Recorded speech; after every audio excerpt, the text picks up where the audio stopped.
This is the In Focus podcast from The Hindu.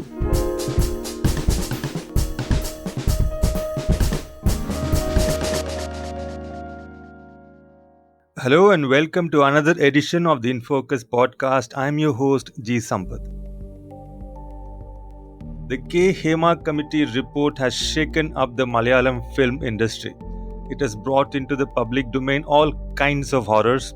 Based on direct testimonies from witnesses, it has documented rampant sexual exploitation, illegal bans, discrimination, wage disparity, and inhuman working conditions, with women not having access even to basic amenities such as toilets and changing rooms. Significantly, the report also flags the fact that the Malayalam film industry is controlled by a tight-knit cabal of 10 to 15 all-male producers, directors and actors who could ban anyone from the industry. It also highlights the fear that witnesses felt in speaking freely about their experiences working in the industry. How is it that in such a big industry with an annual turnover of more than 1,000 crores, employees don't have basic protections that somebody working in a shop, for instance, might enjoy, or even decent working conditions?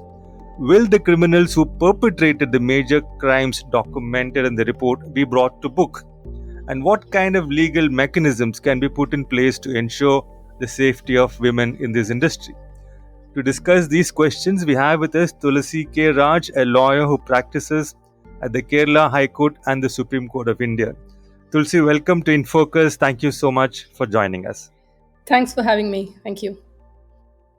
So, Tulsi, can you give us a quick background as a kind of a starting point of what led to the constitution of the Post-Hema Committee and why there was such a big delay in the report being made public? It was completed in 2019, but we know about its contents only now. Yes, to begin with, the committee was constituted in 2017 by the government of Kerala, consisting of three members, and this was done pursuant to a petition which was by the Women in Cinema Collective, known popularly as WCC. And the committee consisted of a retired High Court judge, a veteran actress, as well as a retired bureaucrat. It was an all women committee, and it was a unique kind of initiative, one of the first of its kind happening in any film industry in the country. And the mandate of the committee was very broadly speaking twofold. The first was to inquire into the issues of sexual harassment in the industry, and secondly, to investigate into the issues of gender discrimination of all kinds in Malayalam cinema. And the report was, of course, submitted in 2 years after 2017 in 2019 to the Kerala government. And as you rightly pointed out, it was released in public domain only after a couple of years now, and there was quite a bit of a delay in terms of releasing the report. The government says various reasons for this delay. One of the reasons which the government says is that there was concern with respect to the privacy of the persons who gave testimonies before the committee, and it was not fully decided as to in which way the report could be released. But this is a quite interesting stand because there was no problem with respect to releasing a redacted report, which is precisely what has been done now. And several RTI requests under the Right to Information Act were also filed by the members of the WCC as well as others who wanted the report to come out. But the only response from the government all these years was that the report is confidential. And now what has come out is, of course, a redacted version of the report. And I would think that therefore there was no cogent reason which was given by the government in terms of the delay to explain the delay for for the release of the report. So it is sort of evident from the report that there are allegations of rape and sexual assault. So I was just wondering, can the judiciary take suo motu cognizance of these crimes, which are pretty serious, and initiate some kind of a probe or an investigation so that the criminals who perpetrated these crimes are brought to book? Or is that going to happen, or will that be only possible if the victims themselves go and file cases and initiate a criminal justice process? How does this work? Yes, initially there was this very well placed apprehension since immediately after the report came into the public domain, there were no individual complainants who were coming forward. It took a day or two, or even more than that, for the individual complainants to come forward. And before that, before they indeed came forward, the government was considering the possibility of registering crimes and looking at other kinds of evidence. So the government was considering whether it could look at circumstantial evidence, whether it could take testimonies from witnesses, and whether it can look at digital records, and so on and so forth. And for this purpose, a special investigation team has also been constituted by the Kerala government, which consists of a couple of women officers as well. But immediately thereafter, victims in fact came forward with complaints, and criminal complaints are now actually registered with the police. So I would think at this stage it is too early for the judiciary to take cognizance and start proceedings, because at this stage we are at the stage of investigation, and any crime has to be registered by filing a first information report with the police, which has been done when it comes to certain allegations, and when it comes to certain actors and directors. And the investigation commences once the police has received some kind of reliable information that a crime has been in fact committed. So the new criminal law, of course, has come into force from July 2024, that is a Bharatiya Nyaya Sanhita. But most crimes would be registered under the Indian Penal Code, since the crimes occurred much earlier than when the new law came into being. Now, since without the investigation being completed as required by the law, and there is, of course, a system in place in terms of how the procedure must take place, how the testimonies must be taken by the SIT, and how the report has to be prepared, and so on and so forth. And crimes are, of course, serious, which are being already registered. There are crimes registered under sections 354 and 354C of the Indian Penal Code. And the former deals with criminal force on a woman with the intent to outrage her modesty. It's quite of a problematic manner in which the provision has been worded, but that's how the law has worded the offense. And 354C deals with voyeurism. And now the direct involvement of the victim, as it has now happened, I think would definitely give the investigators some kind of help to launch a full scale investigation, because very often, especially for sexual crimes, it's difficult to prove the crime without the full cooperation and without complaint on record by the victim. So now that So that when you barrier. say complaint, on record, I mean the government has the unredacted version, right? So I wonder why it was redacted. So in the unredacted version, all the names and relevant, whatever WhatsApp chats, etc., would be available, ready to hand for the special investigating team, right? That is true. I think there are a couple of roadblocks as to why and whether you can out the names which are stated in the report. Of course, in our criminal justice system, there is no principle which protects the accused persons from from their identities being revealed. The principle is, of course, of victim anonymity. That is, namely, that the victim has a right to remain anonymous, but not the accused persons. But of course, there are concerns that possibly defamation claims might be launched if the names of the accused are actually released. There are also allegations against the Kerala government that, since it's the names of powerful people who have influence in the government, which is the reason why the names are yet not revealed, the names of the accused persons. And those would be a couple of concerns for publication of the full report. And as far as the victim names are concerned, that is a no go, since the victims have been promised that their names would not be revealed at the time of giving their statements and testimonies before the commission. So that would be in direct contradiction of the promise that was made to them, as well as the principle of victim anonymity, which is well protected in our criminal law. Right. Now, moving a little bit away from the sexual crimes which are sort of documented in the report, Malayalam film industry, I mean, I mentioned in my intro, it's quite big in terms of turnover, especially with Netflix and all raking it in. And yet the people who work in this industry don't enjoy basic working conditions, basic decent working conditions, such as access to toilets, changing rooms, safe transportation. BPO workers have a reasonable safe transportation, but the women in this industry don't have. They don't even have employment contracts. They don't have any guarantee that whatever remuneration was agreed upon, they would get it. These are all spelled out in black and white in the report. How is this kind of condition sort of possible? I'm just wondering, in a state where unions are pretty strong, you know, and so what needs to change, so that the film industry is able to ensure that basic worker protection laws are also applicable to those who are working in the film industry, like just like it does to offices. Yeah, it's quite an important question that you've raised, and I completely agree with you. And I think the reason for the sort of absolute anarchy when it comes to working condition regulation in the film industry is, in fact, that in India the labor regulation in the private sector is very has only very limited protection of the law, and I think this is the root cause which we need to address. But the upside of this is also that the possibilities, I think, are huge in terms of what we will be able to achieve and how we can constructively take forward the current discussions on the report. So that conversation is already starting now, and that's quite encouraging to see. The government can certainly propose rules and regulations to impose duties on producers as to what facilities can be ensured. They can, of course, devise a system whereby a mandatory inspection happens in every production set to ensure that these kind of toilet facilities, changing room facilities are provided, especially to women. They could set up a complaints redressal mechanism in case of lack of payment. There is an authority that you can approach. There is an authority to approach when you have a complaint on the gender pay gap. And all these can, in fact, be done by the government by a constructive system in place. I think the government should absolutely make use of this opportunity to comprehensively regulate workplace conditions in Malayalam cinema. And if it does that, I think it will be quite revolutionary of a change for any film industry to emulate and look forward to.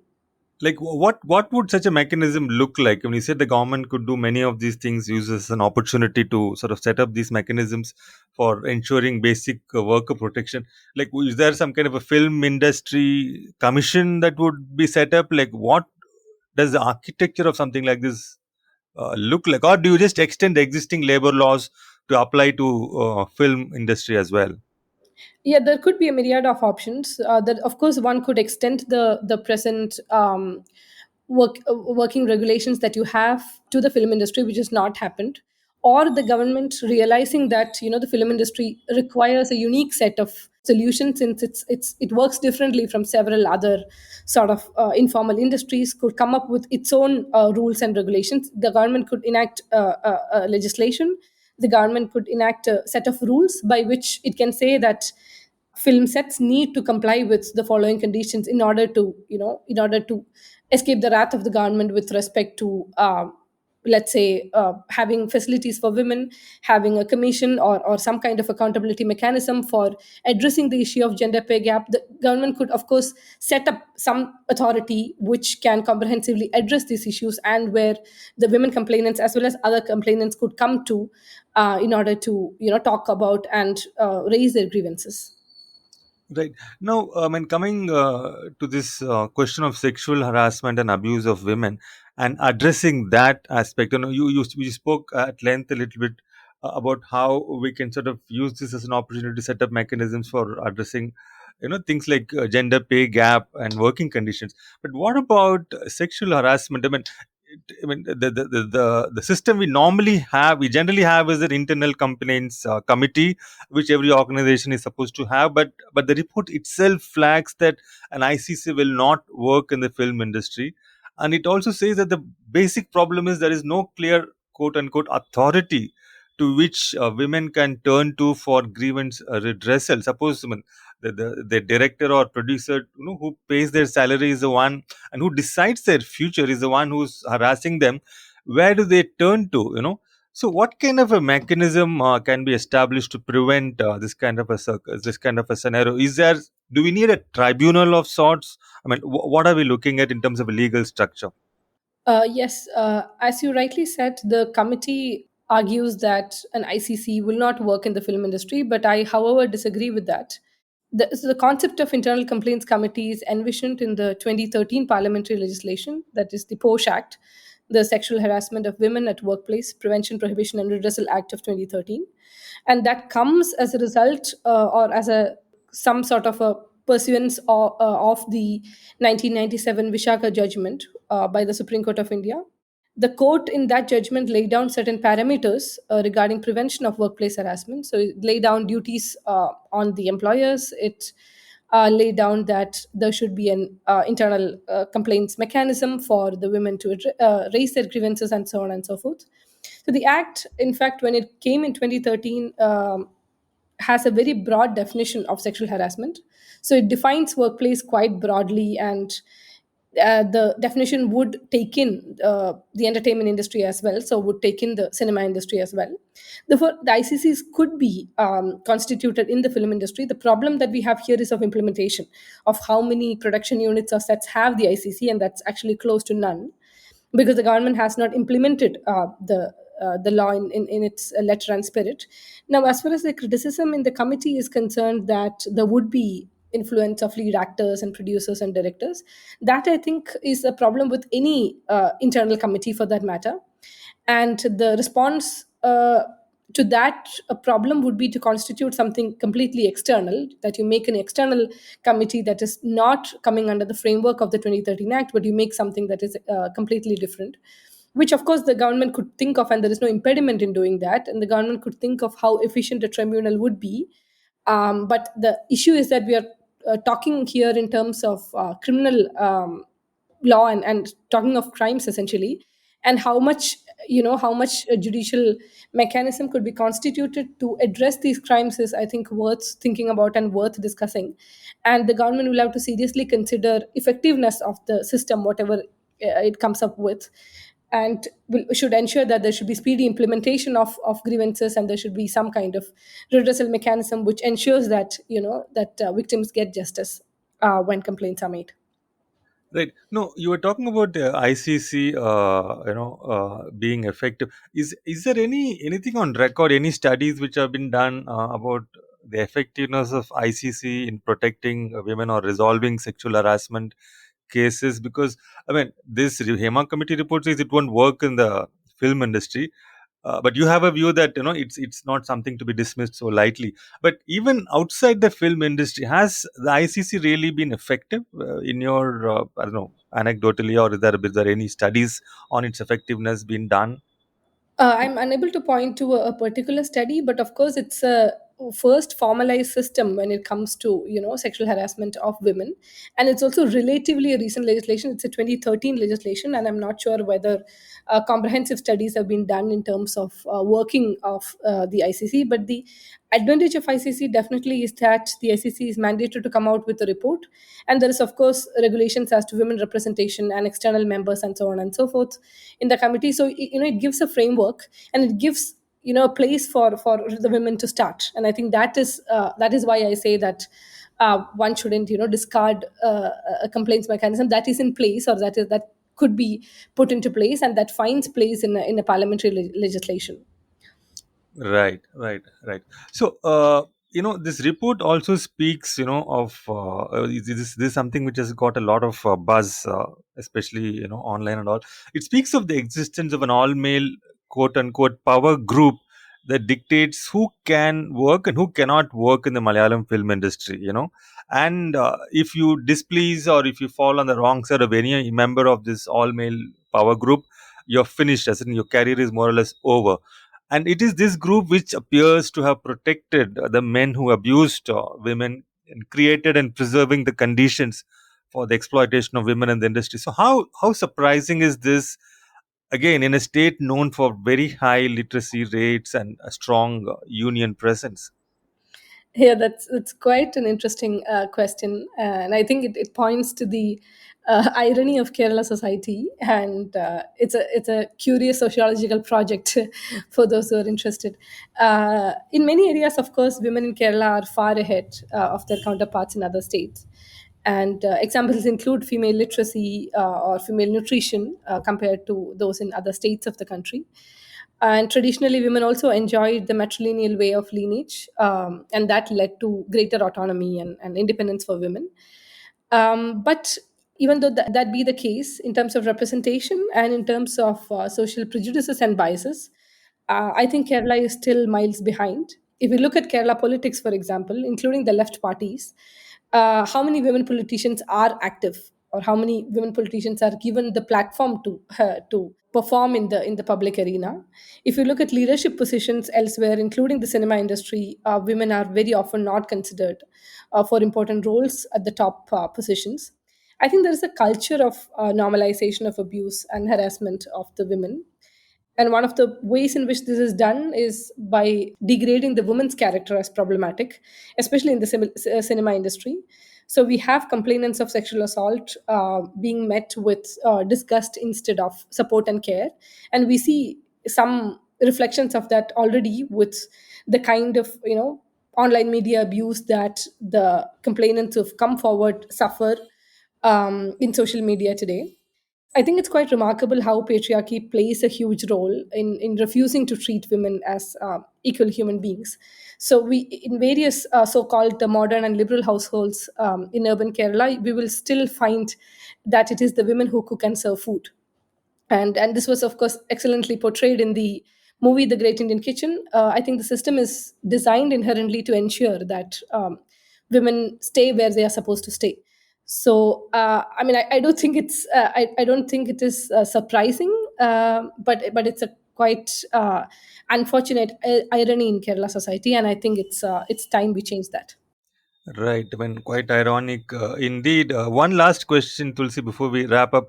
Now, we have seen news reports that the Association of Malayalam Movie Artists, AMA, their executive committee, I think, has been dissolved. I mean, a lot of resignations, and finally it's gone. Now, do you think bodies such as AMMA can be restructured in a better way? Because clearly they were not able to help. We don't know if there was an intention to help. I think not just producers and directors, but even junior artists were members of this body. And if a junior artist had a problem with the director or the producer, I mean, did Amma have a structure where it could redress it? I mean, I don't know. What did you think of the structure of Amma, and is there a better way to structure it so that it can serve the members, the junior artists, the workers, those are the lower rungs of the hierarchy, so to speak, in a better way? Yes, I do think Amma needs a radical restructuring, in fact. Many people have suggested the idea that there should be trade unions established in the cinema industry. And Amma could be, a body to sort of negotiate, or could be a body in the middle to sort of engage with various trade unions and have some kind of conversations to improve the conditions of workers in the film industry. And I think there are various advantages to having trade unions also, such as collective bargaining, and you can sort of resist a specific targeting of an individual person if you have a union to back you, and if the union is running in a quite fair and transparent manner. I think one of the most important things to do as far as Amma is concerned is to have women at the top positions, which I think even now there has not been any clarity whether that will be actually achieved, despite the dissolution of the current executive committee and the other persons in the organization. So, as opposed to heavily dominated by men, as we see now, I think there should be more gender balance in terms of representation. I think they should also take into consideration the class and caste issues, and should ensure that there is some kind of diversity that is reflected in almost all stages of leadership in Amma. And I think the sort of concerns that, for example, a lead actress has would be somewhat different from those which a junior artist has, or a hairdresser has, or someone who is a costume designer, or someone like that in the industry. And I think there should be a mechanism whereby these differing concerns and varying concerns must be appropriately addressed, so that there is a resolution to everyone, ranging from the junior artist to the lead actress in the movie. Right. I think those are really good suggestions. Tulsi, really appreciate that. I think very strong point, of course, a starting point, in fact, would be representation of women at the executive level in bodies such as AMA. And secondly, as you pointed out, some kind of class and caste diversity at the top level and at every level of decision making and leadership. And finally, of course, there has to be a mechanism so that members of such bodies who might have different profiles, such as a hairstylist or a junior artist or a leading heroine, so to speak, would also be able to get their specific kinds of concerns addressed. Thank you so much, Tulsi, for taking time out to join the In Focus podcast of the Hindu and sharing your thoughts and insights on this developing story. Pleasure talking to you. Pleasure talking to you too. Thank you. In Focus will be back soon with analysis of the biggest news issues. In the meantime, you can find our podcast on Spotify, Apple Podcasts, Stitcher, and other platforms. Just search for In Focus by The Hindu. We'll see you soon.